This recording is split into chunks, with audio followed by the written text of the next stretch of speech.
I was talking about all the parallels between Indian thought and Egyptian thought, the way the world is run, the way the world is created. And there are so many parallels between the gods. The sun god Ra, we have the Surya. The sun Hmm. god Ra travels through the sky, so does Surya travel through the sky. And there is a description in a particular book of the nighttime journey of the sun god Ra. We also have the Ratri Suktam in many places, including the Markandeya Puran, which is a description of what happens at night. Then you look at Thoth. Thoth is the god who is the one who weighs the human heart after death and decides who's going to go where, what's going to happen to them, depending on what they did in their lives. Hmm. Hmm. We have Chitragut. Thoth and Chitragut seem to be very similar.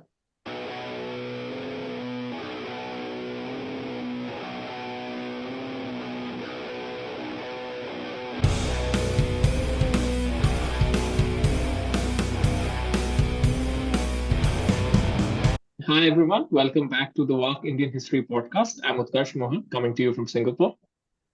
Namaskar, Sumedha Oja from Switzerland. Welcome back after a little gap.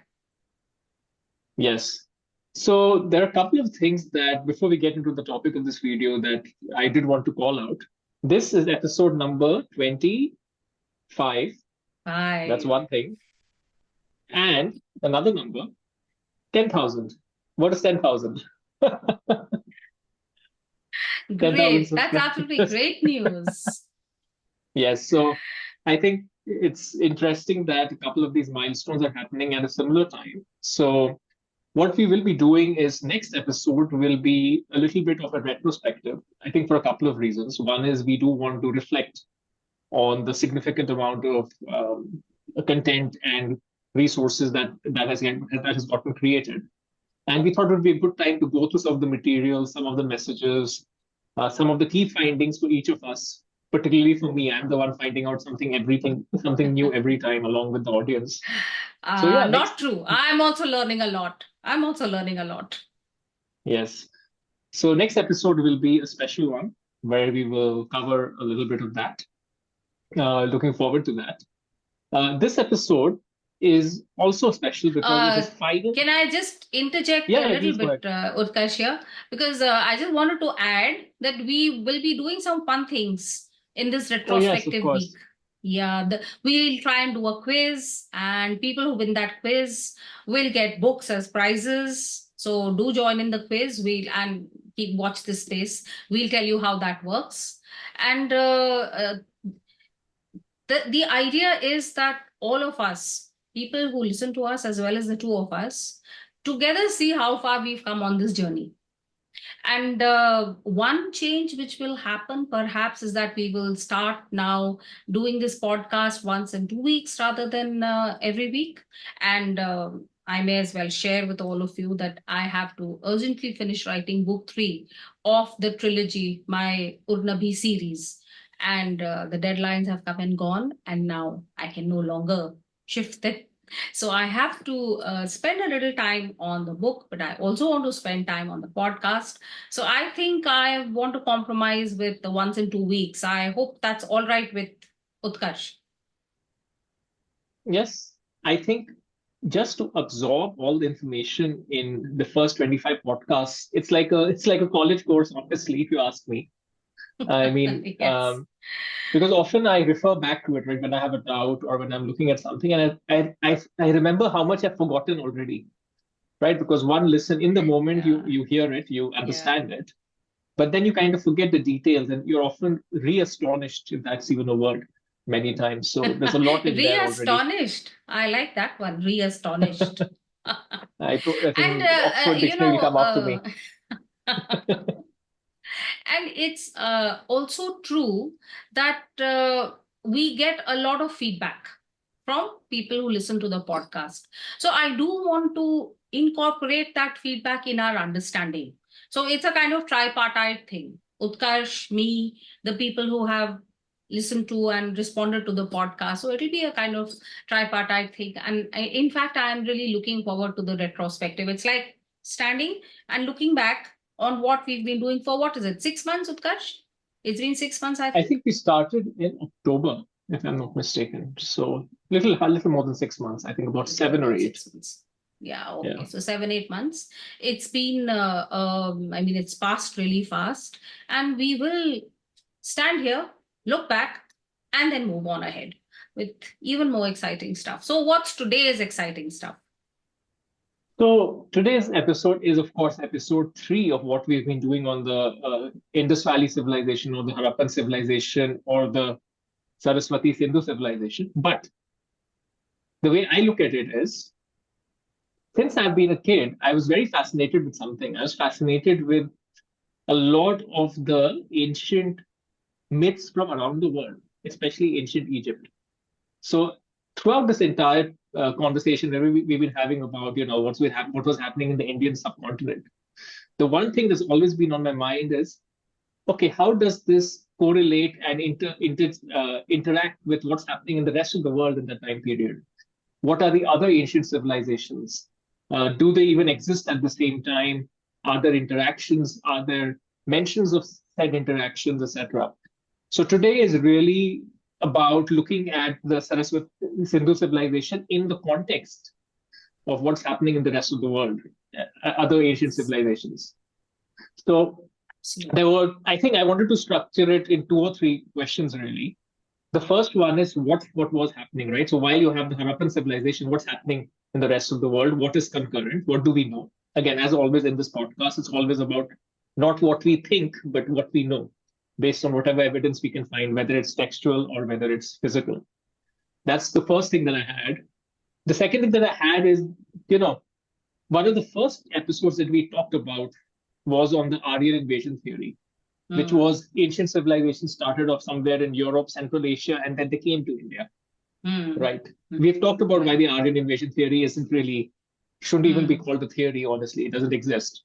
But then, if that wasn't the movement of people, what was the movement of people? And kind of links back to the first question, right? What's the interaction between the Indian subcontinent and the rest of the world? And the third one, and this is just something in the ether that I've been hearing. I consume a lot of material other than of course what we talk about. I was listening to somebody, I've forgotten who I was listening to, but they were talking about certain parallels between the Indian gods and the Harappan gods versus ancient Egypt, right, where you have the sun god and then you have Ra and you have Anubis and whatnot.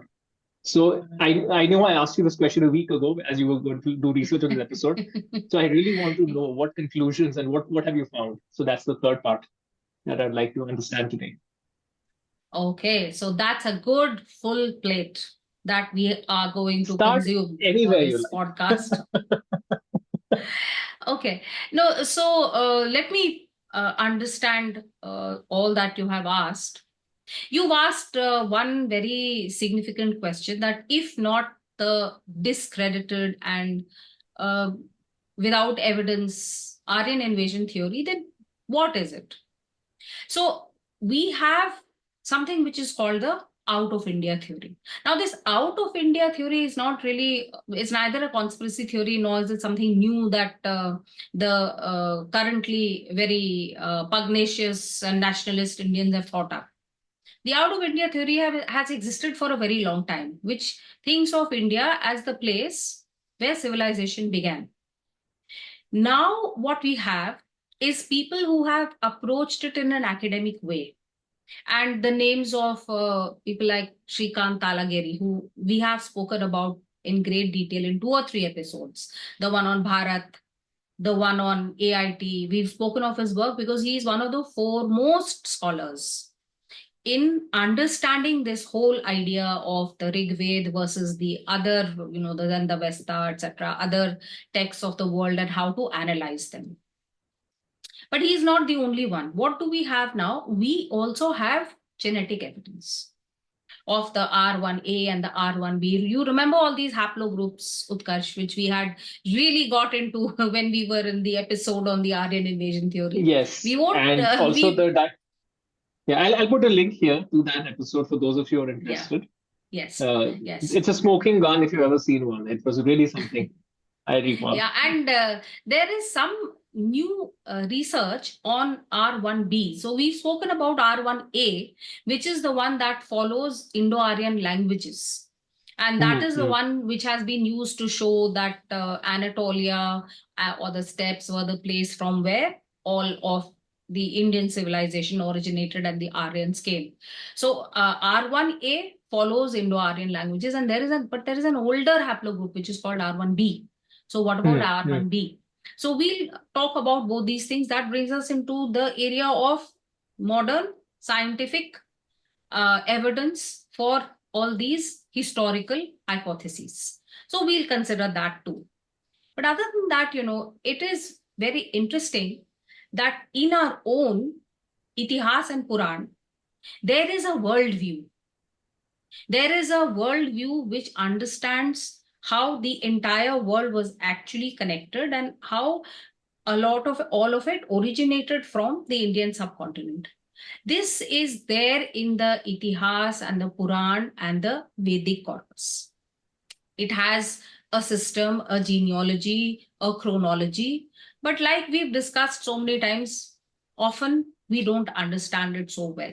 So we'll make an attempt to understand it via Itihas and Puran. Now, Mm. remember, this is episode 3 of the point that we are making, that the Harappans and the Vedic people were the same. So don't forget that. Otherwise, you will be turning around and asking me, why are you bringing the Puran and Itihas and Mm-hmm. the Vedic corpus into it? Weren't we Mm. talking about the Saraswati Sindhu civilization? And has the Yep. script, it hasn't been deciphered. So what are you saying? So then you'll have to go back to the first and second parts of this podcast. Yeah. And then you'll see that we've made a case for the Harappan people being the Vedic people, based a lot on the Saraswati River, but also a lot of other evidence. So once we have at least tentatively moved towards establishing that, establishing is a big word, but okay, positing that the Harappans and the Vedic people were the same, then we read the Vedic corpus, Itihas and Puran and try and see, does it in any way help us or throw further light on whatever we have seen of the relationship between the Harappan civilization and current world civilizations? So genetics is playing a very big role. And it absolutely amazes me. Let me put it out there right in front. I mean, right up front. I will go into detail with this later. But just look at this book. Okay. So this is a book which is written by somebody who is called Acharya Chatursen. Okay, so this is a book called Vayam Rakshama, and it's written originally in Hindi, and it was written in the 1950s. What is Acharya Chatursen was a very brilliant scholar and polyglot.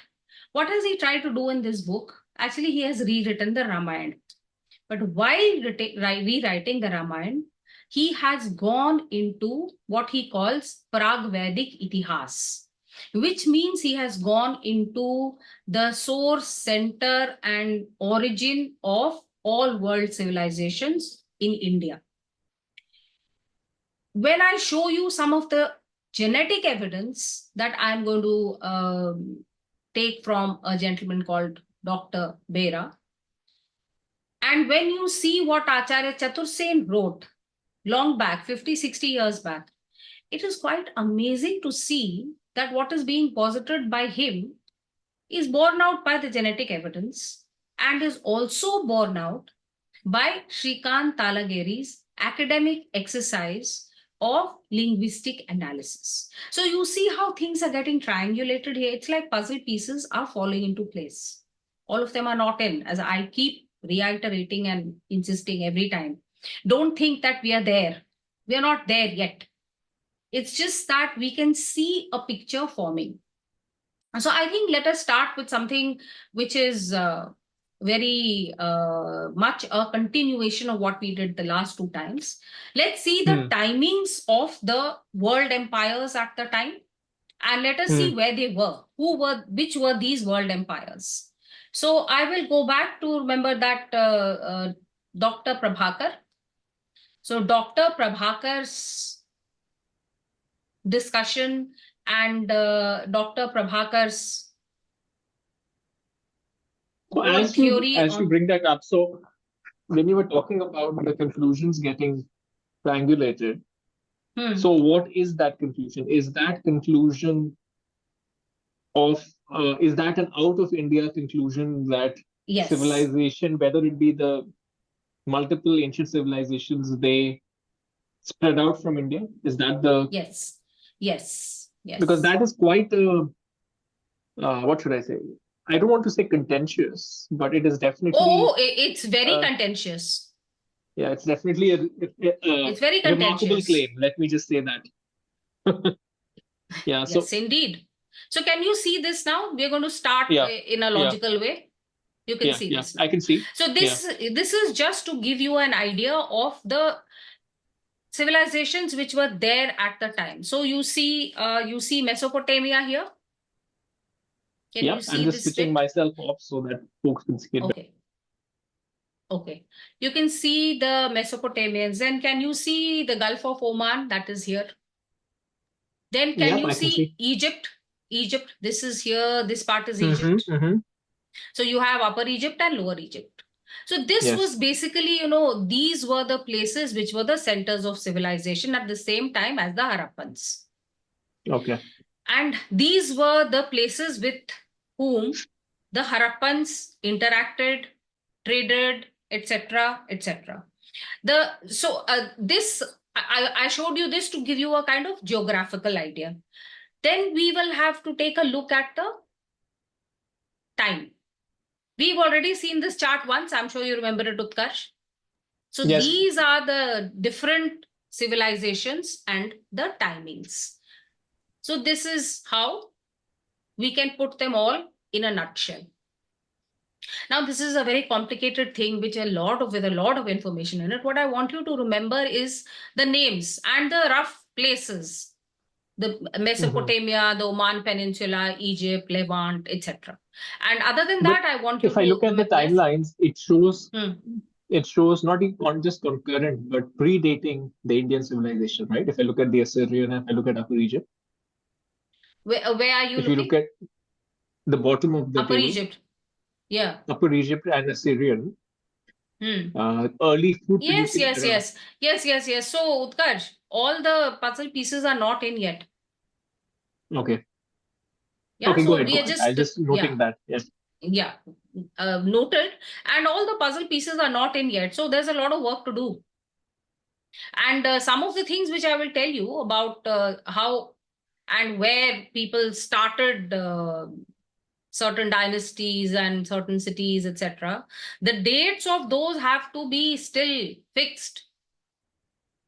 And we are also looking at new discoveries, and we are looking at new information which is coming in very fast nowadays, because technology with reference to archaeology has really taken a jump. So for instance, right now we've found there's a new paper that the genetic makeup of people from Mesopotamia, it came from India and Tibet. That's something which is absolutely new. Wow. When So did this information come out? yeah, so I think this is just about last year. There's a new paper. I'll be referring to that paper. So you see Okay. all these things, people, another thing you must remember, Utkarsh, is that we have not been at the forefront at the top of anybody's mind. So when genetic studies were being done, when this whole world genetic map was being made, most of it was being taken from Europeans. And most of it was focusing on Europe and perhaps Mesopotamia, Assyria, etc. Indians were being ignored. If you again remember the AIT episode, I pointed out that some of the studies which are supposed to be very seminal in this area for world genetic mapping have barely one or two or three Indian samples. So what's happening now is that because Indians are doing it themselves, or because people have developed an Hmm. interest in India, more genetic sampling of this side of the world is being done. And as more genetic sampling of this side of the world is being done, So we are getting new and interesting observations. So you see that contemporary with the Harappan civilization at different points of time was, you had Assyria, Babylonia, Ur, then in Oman, you had many very, very old settlements, and Egypt, we are all very familiar with. What do we find which is actually there?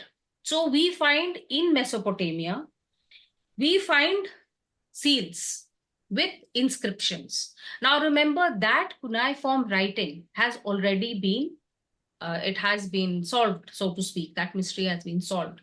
That script can be read. So you can read some of the stuff which is written on that.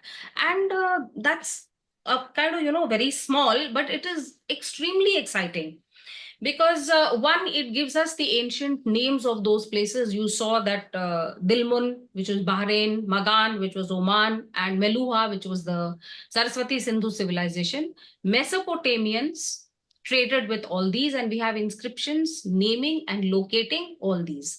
And you have inscriptions like people came from there and traded from there, and we owe you this much, and we bought this much from you, and I have to give you this much money, and this is my servant, etc., etc.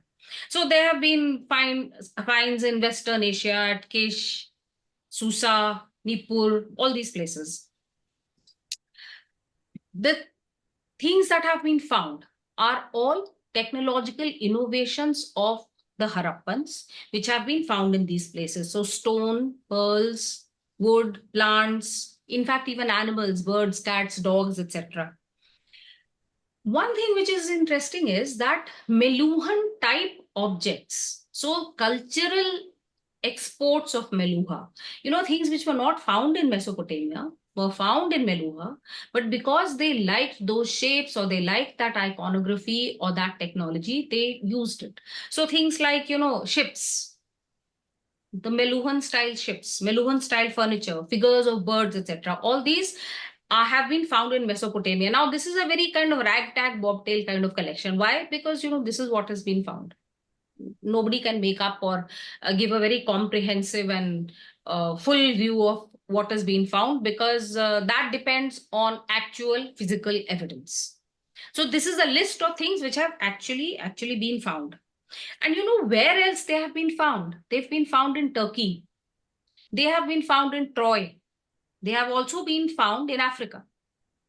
So Harappan, very specifically high technology Harappan things like carnelian beads and long barreled beads, which nobody else could make, have been found in all these places. So what have we covered? We've covered Asia, we've covered Europe, we've covered Africa.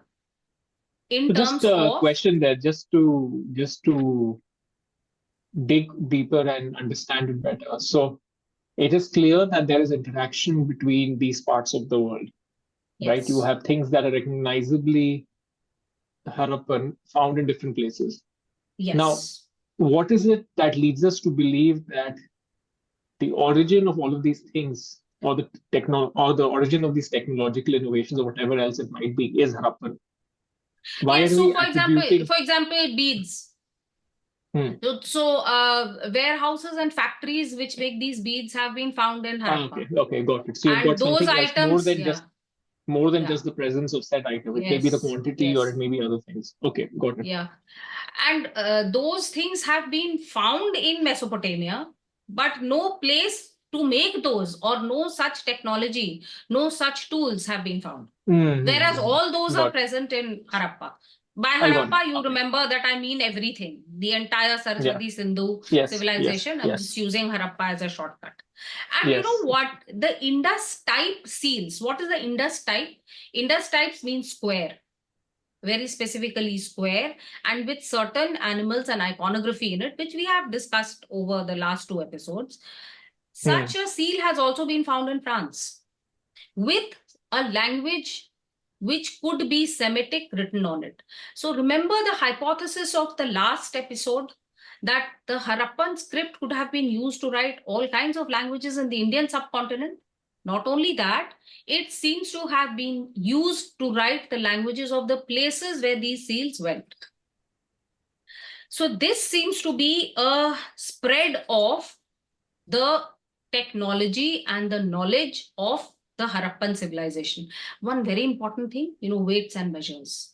So the weights and measures technology of the Saraswati Sindhu civilization was adopted by Dilmun, Magan, Mesopotamia, etc. And that's something which is very, very important and specific. There's something which I will show you. Okay, let me show you that. But first, I'll tell you what it is. So in Acadia, so where is Acadia? Acadia is one of the ancient civilizations that we are talking about. It's there in that chart. So in Acadia, certain seals have been found with names that we can read. And what do those say? One says that this is the dog servant of a god called Nindulumak. Utkarsh, note dog, because we'll be talking more about dogs as we go on. And the ubiquity of this icon, the ubiquity of dogs. One of them says that. The other says, this is the dog or dog servant of the goddess Sharda. Does that sound familiar to you? Sharda is one of the names of the goddess Saraswati. She is called Sharda in Kashmir. This has been found in Acadia. And this can be read because that cuneiform script has already been solved. Then there is another one which says son of the goddess Sharda. And that has a buffalo on it. Now we know that in our country, the goddess is associated with the buffalo, Mahishasur Mardini. Remember the first episode that we did, we talked about this. Yes, of course. Yeah. So you find these icons and these ideas repeated in Acadia. So right now we are just talking about the links. Right now we are not going into whether, although we can say that this kind of seal making originated in the Indus area, Saraswati area, because of the reasons I've already stated. We'll talk about how these ideas may have gone a little later. Then in Oman, you find the water buffalo, you find Indus type seals. You see this whole area from the greater Indus region, the greater India region to the Aegean Sea. It was part of a very similar climatic kind of area. And the climatic data, if we go back thousands of years, 40,000 years, etc., is about the same. So there was an aridification of this place and the monsoon declined at a particular period, the same period for this entire area. So there is a kind of similarity in so many things. We find these links, we find similar artifacts, we find similar iconography, and we also find that the climatic data, of course, there are local different climates also, but the climatic data in the larger sense also seems to be the same. So this is what I can go on and on giving many examples because there are actually many examples. But I think you got the idea that there are physical remains of the links between all these areas. So these areas were not silos. So these areas were very much connected to each other. In fact, in just above northern Afghanistan, there's a place called Shortugai. So some recent excavations in Shortugai have shown that it was a colony of the Harappans in the area of the other empire that existed over there at the time. And there was an interaction between these. There is also a theory that some of these got together and two different groups were made and there was a kind of world war at one point of time. So this gives me echoes of, if you remember, the Dashraj Yagya Yuddha, which is mentioned in the Rig Veda. But this is just, what can I say, a hypothesis at the moment. As and when I read more and get more information on this, I shall be on this podcast to tell you more. So what I wanted to ask is, we know that there is reference of these other places in Indian texts. What is the kind of reference in the texts of these places about India? What is the tone of that reference beyond trade, right? Is it like they are just some other people, or is it like, okay, there's a more significance to this particular place. So any sense of that? That's such an excellent question, Utkarsh, because indeed one of the main planks on which Srikant Talageri's work stands is exactly the references in the Veda Avesta. The Veda Avesta was the holy book of the Iranians. And there are so many parallels between the Avesta and the Rig Veda, and those give us so many hints about what happened between the two civilizations and what was the link between the two. So there is a link, there are mentions, but I want to approach it in a different way because I want to tell you something before I come to the exact mentions which are there and how they bolster our own theory, my hypothesis right now of OIT. So, okay, let me put it in simple terms. The Indian idea is that there was a common origin of all the peoples of the world. And all the peoples of the world were different. Like they could be called Manavs or Devs or Danavs or Asur, or there were many different prajatis or many different groups, clans, etc. of people across the planet. So in our thinking, in our stories or our history, there was someone called Daksh who had 60 daughters. He gave 13 to a person called Kashyap, 10 to someone called Yam, 27 to someone called Chandra, 4 to Arishtanemi, 2 to Bhriguputra, 2 to Krishashva, and 2 to Angira. This sentence, according to our history, our proto-history, encompasses the entire world. It is the progeny of these people who have actually peopled all the continents that we know. Now, the details of these are intricate, and the names and references are very intricate. I'll try to give a little flavor of it, but anyone who wants to read the details, please feel free to read this book. It will give you the names, places, geography, history, references from everywhere. From the Bible, Genesis in the Bible, to the Veda Avesta, to many of the things which are in the stories of the Assyrians and of the Mesopotamians. It will connect it to the Purans, and it will connect it to the Vedic corpus, and it will present all this in a completely holistic way. This half an hour podcast doesn't give me enough time, but it is there in this one. So it's a hypothesis which is built in a very detailed way. And how that hypothesis will finally be proved as well, it's up to the future. We'll see how it's done. But there is a complete whole hypothesis of how everyone was peopled by those progeny of the people, of the names I just mentioned. And remember that this includes people who are mentioned in the Old Testament. And for example, Ibrahim or Ilahi is connected to Varun Brahma. And such type of these parallels are drawn, and he gives you some reason. Now, you may or may not believe it, you may or may not agree with it, but he gives his own reasoning, which is actually not facile. It's a very detailed reasoning that he gives. Now, if this is a kind of, this is the source, this is the nutshell this is the beej from which the entire tree grows. If I will now jump to someone who has done a kind of academic exercise in this, I am going to go to the work of Srikant Talageri.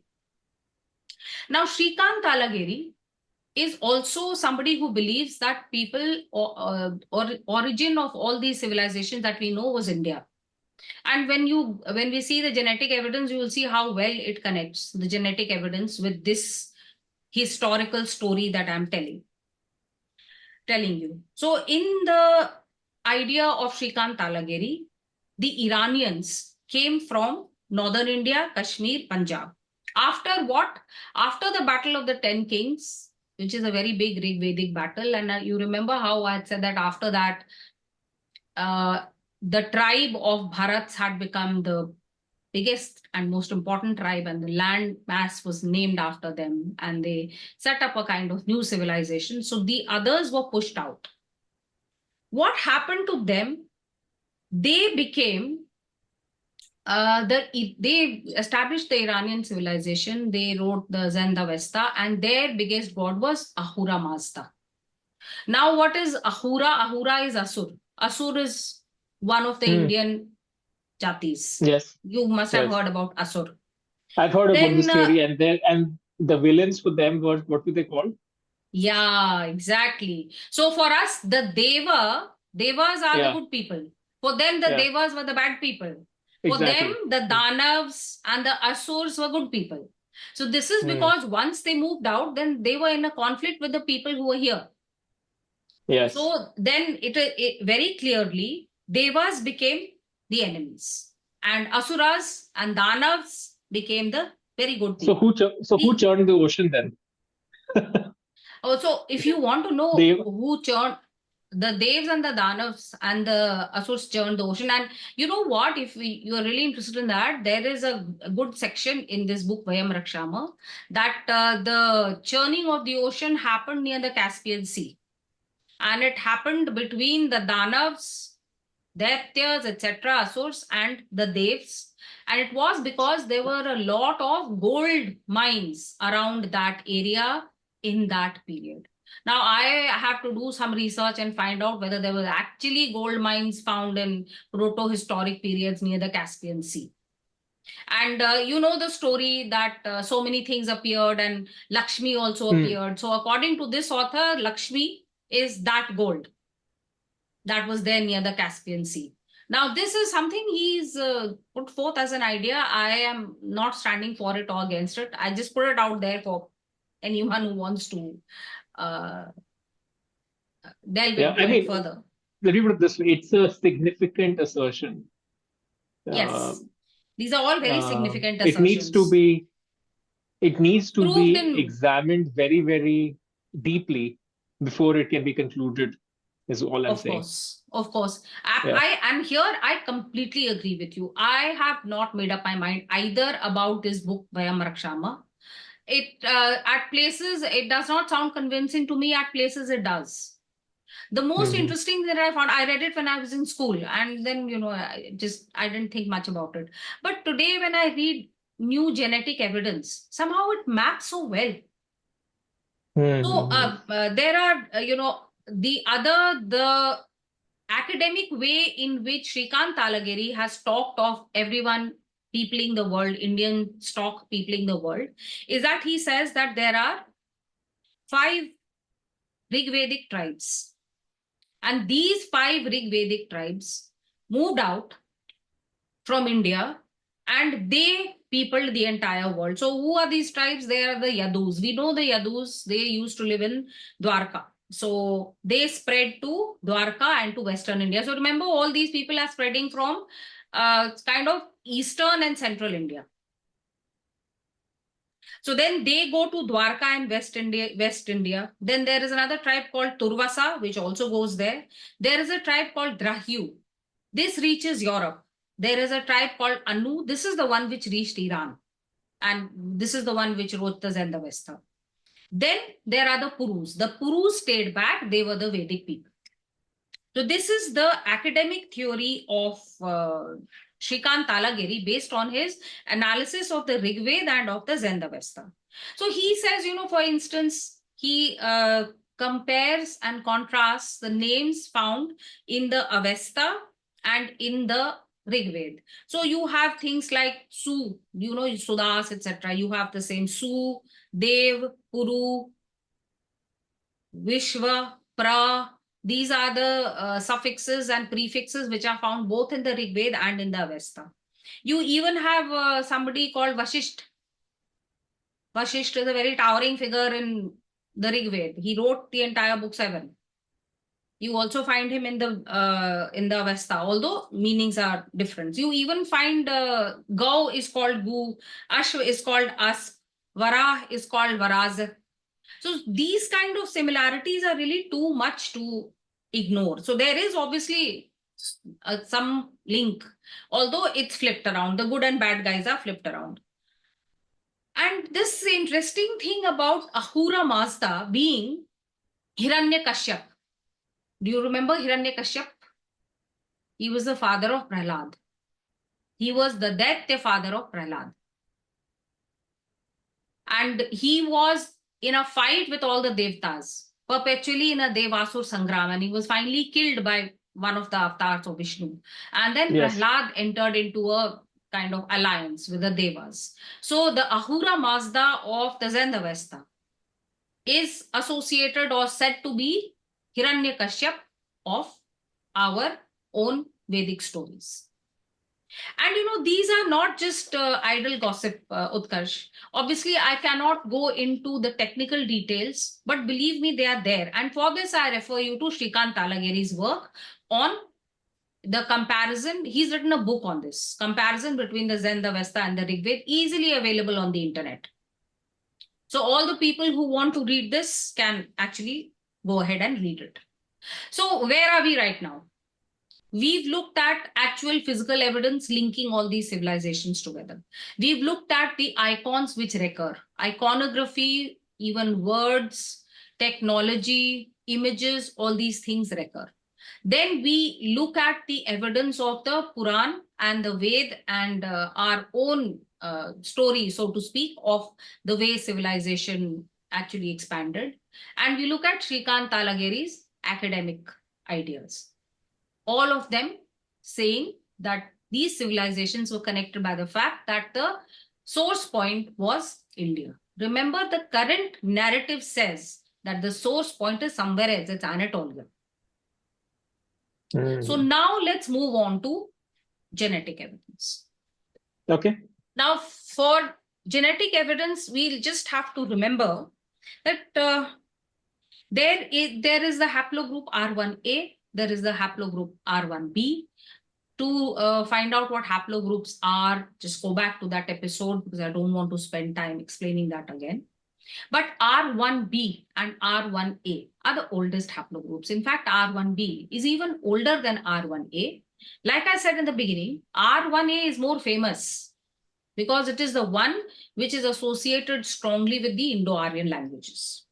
So does this oldest R1B, now I would like to share something, Utkarsh, so just give me a minute. Sure. Because it's best if we see this.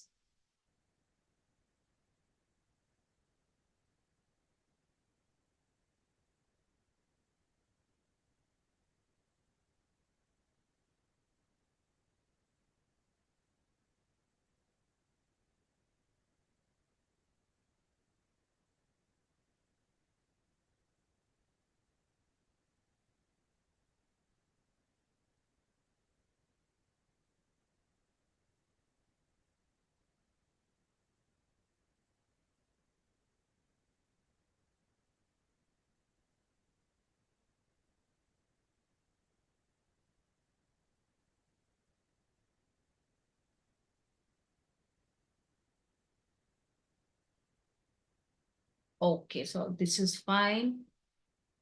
Let me now share.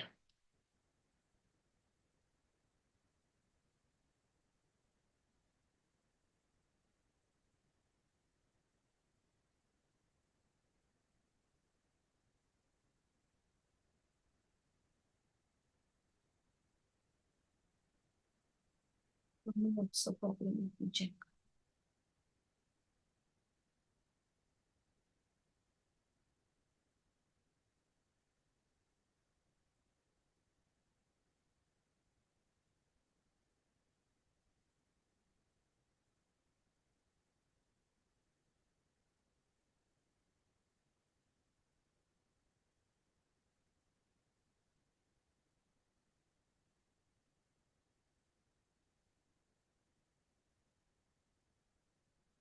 So can you see this map of the world? A lot of pink. Guys? Yes, I can see it. Yeah, so there's lots of pink stuff. And basically, the darker you are, the more there is this whole R1B. Now you see the R1B is very, very strongly associated with Europe, because you can see that Yeah, yeah. all of it is all, that's like 50 to 100% of R1B. But can you see in what diverse other places there are 50 to 100% of R1B? This is the middle of Africa. Somewhere in Russia, somewhere in Africa. Yeah, yeah. So between Africa The and Africa thing is very interesting. I thought, yes, okay, okay, it the is interesting. And prevailing, actually, Utkarsh, it yes, is these are puzzles to be solved. And like I was telling you earlier, the genetic samples were mostly taken from, Europe and little bit maybe parts of the countries that they liked, the Western Bloc, so to speak. But other countries and other continents were ignored. Now that you bring them in, you see that this picture, it's now very, this is, see, Anatolia is somewhere here. Can you see where my mouse is? yeah, yeah, I can see. Yeah. So Anatolia is somewhere here. Now, how on earth can you now say that everything started from here and went here and went here? How do you say that? Now look at something else. Look at this little patch of R1B in Bengal. Look at this Bengal. And what is this? This is again the place around. This is around the Harappan civilization. Can you see this? Yes. So what do we see from this spread of R1B? That to explain the current Aryan invasion theory using this map does not seem to be possible, because there are patches of R1B in places where there is no connection with anything European or even Indo-European. None at all. Hmm. Also, these R1B, these are older, and there's a way in which all this is So how do I analyzed. read the color? Dark color So means the dark color means concentration. You see this where there is 50 to 100% of R1B in the population. okay, That is the darkest. And the light ones okay, are, well, the white ones have no R1B, nothing, zero. okay, The okay, light pink ones have 2 to 10%, and the darker ones have 10 to 25%. It's like that. The darker you become, the more the R1B percentage. So that is why R1B equal to Indo-European or European, because most there's a very high concentration of R1B, 50 to 100%. okay. Okay. So how do you explain this patch here, this one in Bengal? It's extremely difficult to explain unless something started over here and then it spread over here, and then there was some reverse migration, and later, see, in the last 1000 to 1500 years there has been Mm-hmm. a migration from everywhere in India. And even before Hmm. that, 4 to 6000 years ago, there's been migration from everywhere in India. So there's a big mixture. But here we are Hmm. talking about, say, 12,000 years ago. We are talking about a much later date. Now, if Africa has no linguistic link with Europe, then how do we explain this?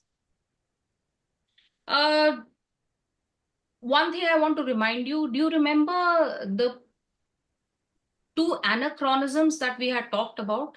That the Harappan civilization has been dated very nicely, that the oldest ones are near the Indus River today, and the ones which are younger and younger come to the east. However, you have found in Dwarka, perhaps the oldest civilization in the world, and also in North Bengal, which Okay. is called Pandur Raja Dhibir. I don't know if you remember that.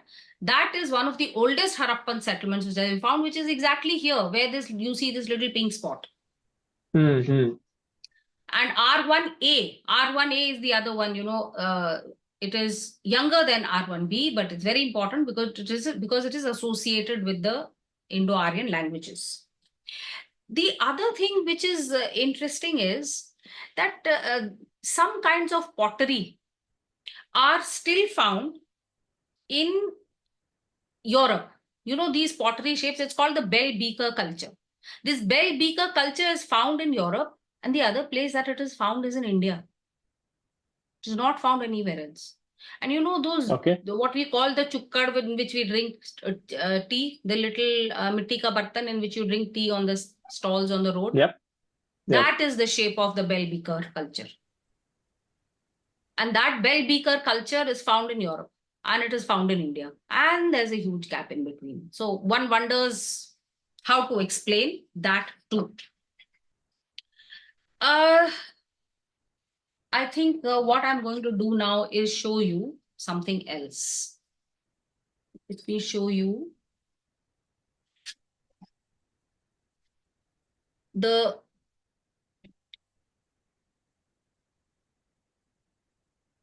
yes, this is what I want to show.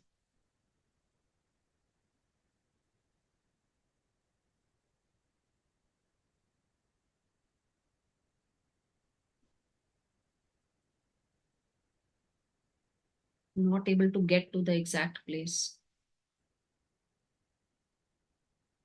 I want 2130, where there is a world map.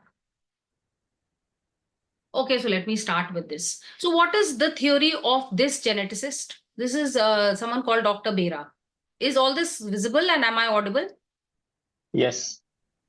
So look at Bengal and look at Myanmar.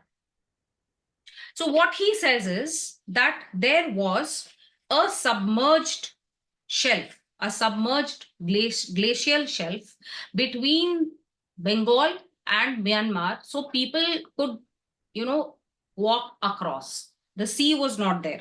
People could walk across, and therefore this R1B, which originated over here. So this is the origin story. This R1B originated over here. Then this whole place, people were able to really mix with each other. And so R1B came here too. People were also, there was also a shelf here, a kind of way in which you could walk down, or not walk down, but there was a way in which you could reach the Andamans. So you also find the same genetic makeup in the Andaman Islands. So this R1B, this is how the movement is traced. And this is Dr. Bera's video. You can watch it on the internet, and he's explained it pretty well. I'm just using him as one of the evidence items to triangulate this whole thing. So he says that this moved westwards on its way, Indus Valley civilization. And this is Bahrain, Sumer. So what's all this? This is Mesopotamia, Dilmun, Magan, Acadia, all these places. I want a better, I just want 2130 and I'm not able to get it.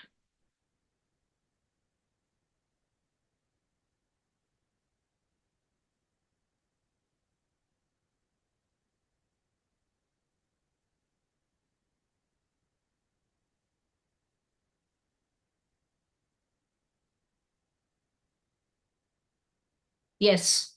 So you see what he's saying. You see how he is thinking of the whole spread. R1A haplogroup spread like this. It went down here.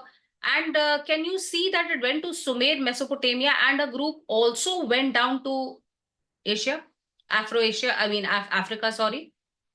This is the part where it went down to Africa. See this arrow here, this one? From Sumer, yeah, I it's see coming that. down Yes. here. Yeah, it goes to Africa. So when it goes to Africa, then you have the link of R1B, which is missing from Europe. This link is not there. But if R1B originated here and came here, then you have this link. And this is something which is attested to by genetic evidence. This is not something which we are saying as a textual source, but this is the source of this is genetic. So, that's a kind of difference. His thinking also is that there was this movement towards the West, and later there was also a movement back to India. This is the same thing which is posited by Acharya Chatursen Shastri in Vayam Rakshama, when he says that because of, remember that whole big flood, there was a big flood, that people who had settled outside India to the northwest, then they came back because of the floods. And this was where they had settled somewhere. And in these areas, in Mesopotamia, in Sumer especially, you have found archaeological evidence of that flood, actual physical evidence of the sediments of that flood. And Utkarsh, it is really today, there is no clear theory about where the civilization of Sumer and the people of Sumeria came from. So this theory that they came from India and then, they were wiped out, there was a flood and then they went back, that seems to be something which could have happened. So there's been a to and fro. Because of certain events that have happened, there's been a to and fro. And I also told you that it has now been found that India and Tibet have provided the genetic composition for the Mesopotamian civilization. So there is a source for that too, which I will tell you if anybody asks. But I've noticed that people don't ask for these links. They seem to be content to see this one. It's not something someone is searching for, for sure. Anyone is searching for in particular. Yeah, so what I think is that if anybody asks me for the reference, then I'll send them the link or whatever it is. But people don't ask. So therefore, I have not sent it as yet. So now, before we move on to the last part of this podcast, where are we at? Ancient What Egypt? have I? Yeah. So where are we at? What have we understood? So I think there are 2 or 3 takeaways. Takeaway number 1 is the ancient civilizations that we generally think of, the Egyptian, the ones in Mesopotamia, Central Asia, and even a little bit in Africa. They were all interconnected. They were all aware of each other and particularly aware of India. There is some evidence to suggest that a lot of these civilizations originated in India, but I think there is more work to be done. There's genetic evidence that indicates that. There is evidence in the texts which indicates that, but there is still work to be done. Though the genetic evidence looks reasonably compelling, but of course, it's a work in progress. Yeah, I think it's quite at odds with what our understanding of ancient civilizations has been. So I think it's something to keep a very close eye on. And also, Utkarsh, when we look at Europe, when we look at the genetic dates, the genetic stamp dates over there, and we look at what civilizational remains have been found, the two don't match. Civilizational remains of the antiquity of 12,000 years, etc., have just not been found. And yet, these R1b, R1a are very, very old genetic markers. So these are puzzles. Again, I would be the last one to say that this question has been resolved. I just want to put forth this theory and, have people work on it. Most of the time, what happens, Utkarsh, is that people will just not work on it. And if you don't work on it, don't look for new evidence. Don't posit these theories, we have proved wrong, we proved right. How is this going to move forward? That's how all this has been stymied. Because anyone who works on this is kind of thrown out of the academic cozy brotherhood. They are called all sorts of names and they are thrown out. Poor Shrikant Talageri, who's an excellent academic, is abused to this day simply because he says all those things. So don't underestimate the kind of racism which is still in play, because, it's of course the white people who gave us civilization in this world. So that kind of attitude still holds. So let's now, maybe we can move on to looking at Egypt. So if we look at the same idea that I have just been explaining with the help of Dr. Bera's genetic maps, you saw that there was a group which moved up from Eastern India, then it went to Central India, then Northwestern, and then it turned towards Africa. So Northwestern part, that means the same Harappans. These are the same Harappans with whom we started. Then they went, one branch went to Egypt. So then if one branch went to Egypt, then shouldn't we find some similarities between the ways in which Indians think or paint or write or whatever it is, art, culture, stories? There should be some kind of similarities, and actually genetic similarities between the Andaman Islanders and some parts of North Bengal are there with African civilizations. Now, Okay. what about others? So as groups of people went, they adopted icons and animals to represent them. Things like nag, snake, tiger, elephant, fish, horse, turtle, etc., etc.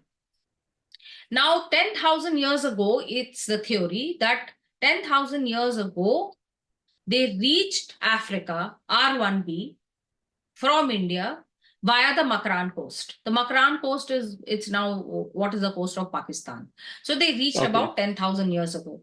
If you take some of these animal icons, take Bagh, and you can trace the path of Bagh, because there is Bagh Dogra in East India, there is the Bagh River in northern India, then you have Baghlan and Baghram in Afghanistan, you have Baghdad on the Tigris. So you see Bagh. Oh yeah, that is the lion. Never struck me. Baghdad and Bagh never struck me before this. Yeah. It's very interesting. Then look at yet another icon. The other icon is the turtle, which is the poch. So this is the Vahan of Yamuna. So therefore, there is a hint that there were people who came from around the Yamuna. So look at Kuch Bihar in Eastern India. In Western India, you have Kutch. You have the Gulf of Kutch. Then you have the Kusites of Asia, and you also have the Kusites of North Africa. You also have the Caspian Sea, and you have the Caucasus. You also have the Celts. So all these can be taken to come from that same source of the turtle. Now let's look at some of the very interesting parallels between India and Egypt. So we have Devi, we have Shri, we have Durga, we have Kali. In Egypt, you have, in the same way, you have Nut, Hathor, and Isis. In 1794, somebody researched all this and told us that one of the oldest names of the Nile River was Kali. The river itself was called Kali. Then have you seen the Sphinx? The Sphinx comes from, it comes from the word Singika. What is Singika? Singa is also lion. And we have Durga and the lion, Devi and the lion. All are the Sheras are Devi and lion. So the Sphinx is also Devi and lion. So that's another very interesting parallel. I got how it's lion. How is it Devi? The Sphinx is a woman. The face. Oh, okay. Yeah. Now, yes. Okay, go ahead. Yeah. No, go ahead. So if you go to the Philae temple at Aswan, you will find carvings of Isis. Those carvings of Isis are strikingly similar to the way the face of Kali is made in Bengal. The same kind of eyes like this. And in fact, we'll put an image of it if possible over here, side by side. They look absolutely the same. The same iconography of Kali is the iconography of Isis. And by the way, this temple has a lot of lotus engravings. And lotus flowers are not found in Egypt anywhere. Where did they come from? Also, the color of Isis is yellow, and the color of our Devi Durga is also yellow. And of course, there's some interesting things. You know that there is Horus, the Egyptian god. Can Horus actually be Hori or Hari? Because Horus is associated with the eagle, and Hori or Vishnu is also associated with Garud. And can it be that Osiris is just another name for Asur? because Osiris is also represented as green and Asurs are also represented as green. There is a very, very interesting iconography of Nut and Jep. They are like the way Kali is standing on Shiv, Nut is standing on Jep. It's a similar kind of iconography. So if you have to look at all these paintings, icons, etc., there seem to be some similarities. Now let's look at some larger kind of, what can I say, metaphysical issues.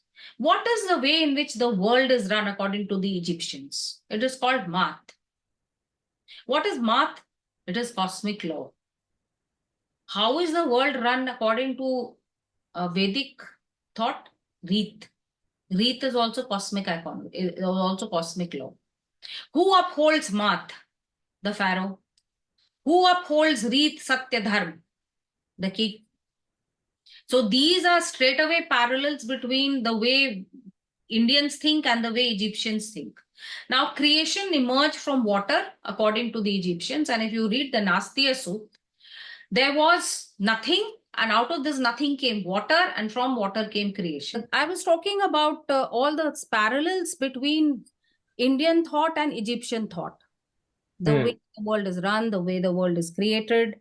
And there are so many parallels between the gods. The sun god Ra, we have the Surya. The god Ra travels through the sky, so does Surya travel through the sky. And there is a description in a particular book of the nighttime journey of the sun god Ra. We also have the Ratri Suktam in many places, including the Markandeya Puran, which is a description of what happens at night. Then you look at Thoth.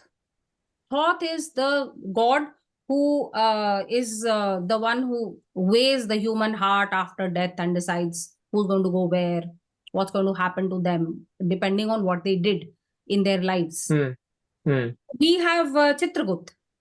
Thoth and Chitragut seem to be very similar. Then the interesting one is Anubis and Yam. So Anubis is the god of the underworld in Egypt. And Yam is the god of the underworld for us. Yam is associated with dogs. Anubis is the dog god, the one with the head of a dog. And they are both black. They are both associated with the afterlife, and they both have similar functions. So I think, this would have given you a very good idea of the very strong similarities between Egyptian and Indian thought. Of course, in India, we also have Bhairav, who guards the gates of Kashi with a dog. So dogs are closely associated with many divine beings in our thinking and also in Egyptian thinking. So the sum and substance being that if there was a culture which started at a particular place and went through a long period of change through migration and time, yet some of the basic ideas remained the same. This was an example of how we can say that ideas reappear.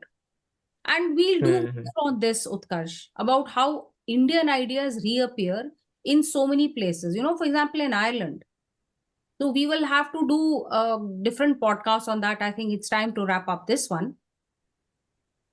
But I think that I would have made my point that the Harappan Vedics very well be one of the contenders for the place where world civilization originated. Yeah, I would agree. I think there's, what should I say? There's a lot of things that indicate that this is the case.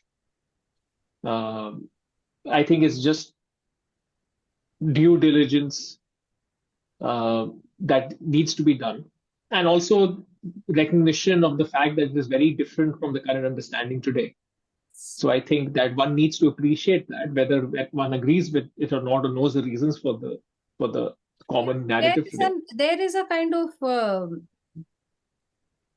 automatic reaction that these are conspiracy theories. That's putting it strongly, but yes. Yeah. So because we've been taught and we know that this is not, Hmm. we know that, even if you ask your grandmother, my mother, she will also say that this is a conspiracy theory, because she believes that everyone in India came from somewhere in the Arctic Circle. Okay, that's a different theory. See, that's what Tilak wrote. That's what Bal Gangadhar Tilak wrote. Oh, is it? Okay. Yeah. He had his own theory. So, of course, see, now there are many ways in which you can understand world history. I just want to say that this is one of them. I would be the first one to say that there's a lot of work to be done and all evidence is not yet in. But I Hmm. would like everyone, including myself, to keep an open mind. Hmm. Hmm. Hmm. Yep. Good.